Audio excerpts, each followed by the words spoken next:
Hello, my name is Dr. Chris Williams, and I'm your host on Well Again. Well Again is your online health magazine program where we look at fail-proof principles for regaining health and retaining health.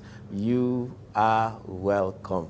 All right, today we are talking about piles, medically known as hemorrhoids. On the streets, we know it as piles. What are piles? They are swollen veins, swollen engorged veins around the anus and the rectum. The rectum is the lowest portion of the colon. Okay, the rectum is the lowest portion of the colon. Now, this may lead to bleeding.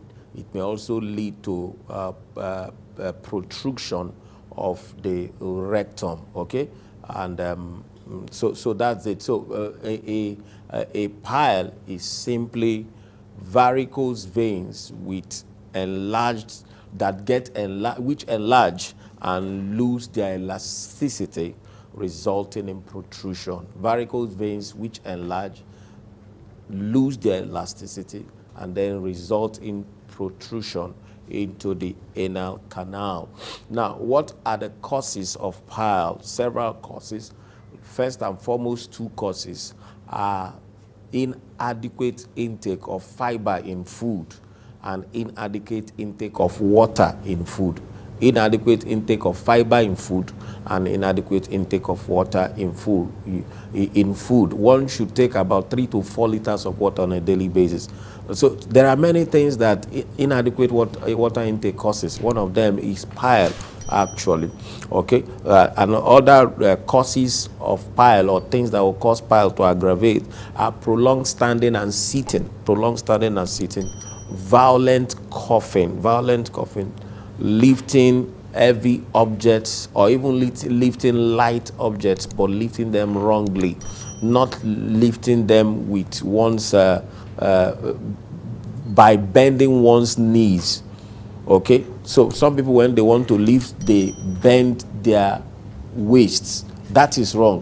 When you want to lift, you bend your knees, something like you're squatting, and then you lift. Okay, that way the knees and the thighs do more of the work. Straining while stooling is a cause of piles. Straining while stooling, and then chronic diarrhea, either due to abuse of laxative or a disease that is causing chronic diarrhea. After some time, it begins to cause involuntary spasms of the anus, and it can also lead to pile and worsen the pile if it were already there. Obesity also, lack of exercise, liver damage, food allergies from any sort, from all sorts, okay, from all sources. Insufficient fiber in food, we've talked about it.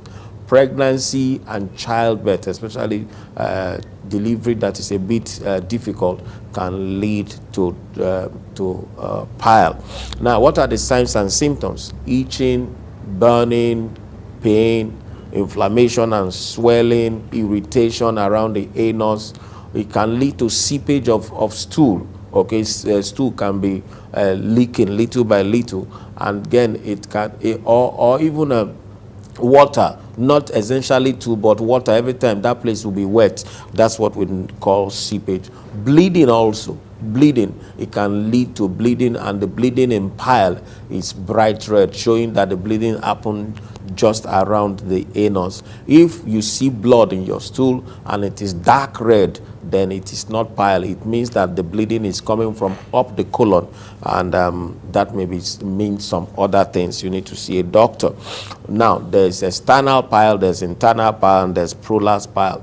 External pile is just under the skin and around the anus. Okay, swelling of veins just under the skin around the anus. Internal around the anus. Internal pile is swelling of the veins around the rectum. The rectum, like I said, is the lowest part of the colon, just before the anus. And then sometimes that rectal part that gets swollen can become so swollen it prolapses through the anus, and that is what we call prolapsed anus. All right, now they found out that it's only humans that have pile, And then they also found out that piles gets up or gets worse with age. It gets worse with age, and then there's also a high susceptibility to pile among some people. So developing pile can also be genetic one way or the other. Now, what are the things to do in order to manage very high causes of food allergies in the colon? Okay. So, but flour completely lacks fiber. How they produce flour is that they remove the fiber content, and that's what gives you flour. So foods made out of flour, pastas, pastries, spaghetti, macaroni, noodles, bread, semo, stay away from them. Okay, don't get in the habit of, some people fry anything, almost everything, every time they are frying. Okay, even if you fry just the stew and then use the right oils, canola oil, coconut oil, and then olive oil. Any oil outside of these ones, you need to be careful. Maybe sunflower oil is also manageable. All right.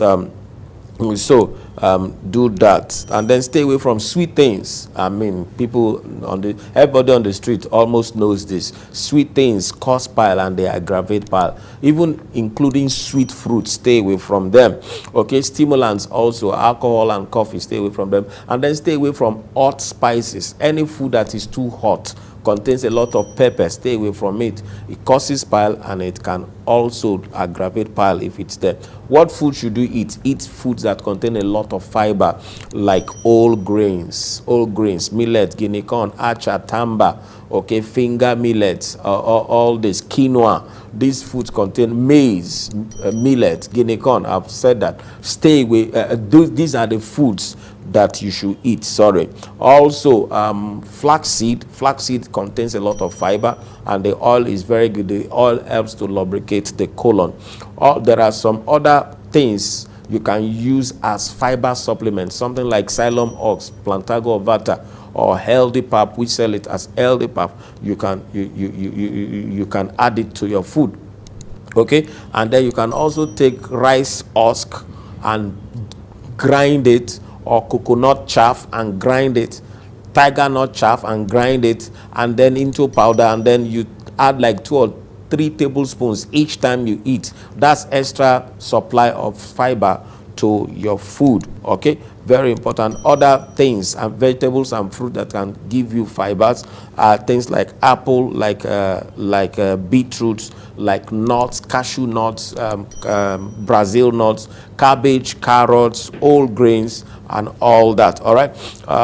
So that's very important. What other things should you do if you have a bleeding pile? You get used to eating and even blending and drinking of dark green leafy vegetables like ugu, like spinach. Blend them and drink them. Also alfalfa. This can supply you with a lot of vitamin K that help to better your blood clotting. Okay, and then on a daily basis, take 2 tablespoons of flax oil. Okay, this helps to lubricate the colon and also helps to soften the stool. You can also do enemas. You should also do enemas on a monthly basis or bi-monthly basis. Do enemas. You can use garlic powder. You can also use detox tea. We have detox tea. We sell detox tea. Detox tea comprises mistletoe, dandelion, burdock root, and then milk, thistle, and peppermint. These are very good for your liver and also very good for several aspects of your colon. All right, so you can do enema if it is not too painful. Okay, other things to do is you can use garlic or potato and make suppositories out of them. You peel them, and then you shape them into a cone shape and put it there. They are anti-inflammatory and they can help to soothe the pain. Okay, when you stool, don't strain. Very important. Some people just like straining. If they are not strained, they don't feel like they have stooled. Okay, learn to be patient and allow gravity to bring the stool down. Okay, very important. Also, don't sit on toilet seats for too long, for more than 10 minutes at a stretch. Some people go into the toilet and they can sit there for 1 hour. You know, if you remember how the toilet seat looks like, so it has edges and then it has hole. So by the time you sit or squat on it, your bum goes down a bit. That creates pooling of blood in the anal area. And then, of course, because you are hanging your weight on the tips of that thing, so venous return is impossible. So if for 10 minutes, if you were there, blood pooled into your anal area. If you were there for 30 minutes, blood pooled into that place for that long. Now, if that continues, if it's a practice, it can lead to engorgement of the veins around there. Okay, so you can also do seat baths using Epsom salt or essential alkaline salts. Okay, you sit inside it with hot water, and then it helps to, why I recommend Epsom salt is magnesium sulfate. It helps to relax the muscles around the anus. All right, when you sit, if you have the opportunity or the choice, when you sit on cushions, on chairs, sit on cushioned chairs, especially ones that can depress, not ones that are cone shaped or donut shaped. Okay, very important. It helps. So ones that can take the size of your bum or the shape of your bum and depress, those ones make sitting down less painful to you. Okay, and then lift properly. We have said it earlier. When you lift, bend your knees, squat, and bend your knees and squat, and then lift. Don't bend your waist. When you bend your waist, you are putting the pressure and the weight on your waist. When you bend your knees, the pressure is under your knee and on your thighs. Regular exercising helps. Walking helps a whole lot. We have said avoid strong laxatives. They create spasms in the anal sphincter, and that can worsen the pile. All right. Use soft toilet tissues. Don't use hard toilet tissues. Use soft ones, very important. And then don't use stuff like aspirin or ibuprofen or diclofenac, non-steroidal anti-inflammatories. Don't use them to treat the pain of pile, because while treating the pain, they can also cause the bleeding to worsen. All right. You can, there's something called Havaris. It's a small plastic device that is like a suppository that you can freeze and put in your anal area, and it will provide immediate soothing relief from pain, from itching, and from irritations. And you can reuse it for like 5 months. You can reuse it over and again. You bring it out, you wash it, you push it back there, or you wash it, you freeze it, and then when you have need of it, you can use it. All right. If itching is a big problem, take anti-helminthics, that's warm expellants, and then also use antifungals, maybe like Carnage cream or antifungal creams, or even take antifungal drugs. All right. Some people are afraid of seeing a doctor. You do not need to be. Some people out there, people say if they do surgery on your pile, you will die. That is not true. That's not correct at all. That's not correct at all. The reason why it looks like sometimes people have complications is because they present very, very, very, very, very late. Okay, so if you see a doctor early, they may be able to help you ligate the bleeding vessel, or they may help to repair the sphincter, or they may fixate the rectum that is prolapsing. And then they sometimes, in some advanced centers, they can even use some laser to burn some things there or freeze some things and all that. Okay, but my suggestion is try these natural things and see how it goes before you are going up there. Some herbs and supplements, you can use aloe vera. Aloe vera acts much like aspirin. You can rub it on your anal area. It will provide relief from the pain and the itching and the irritation.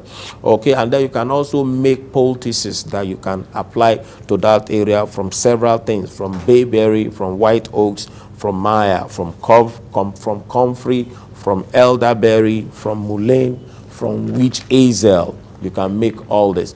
Okay, and then person who is dealing with pile also should be on magnesium and zinc. You should be on ascorbate powder, that's vitamin C, and then you should be on vitamin E, vitamin A, vitamin B complex, ubiquin, and garlic. And then potassium. Potassium is found to be low in many people who are dealing with constipation. So if you replace your potassium, the effect of constipation will be dealt with. Vitamin A and vitamin D are also needful. Membrane oil. And then there are some teas that will have and we recommend in our practice. There's detox tea, I talked about it. There's pile tea. Some of these herbs I talked about are in that pile tea. There's anti-inflammatory tea. It helps the inflammation. And then there's healthy plantago vata or xylem ox. I mean, beautiful. I mean, beautiful supply of fiber for your food to deal with pile. All right.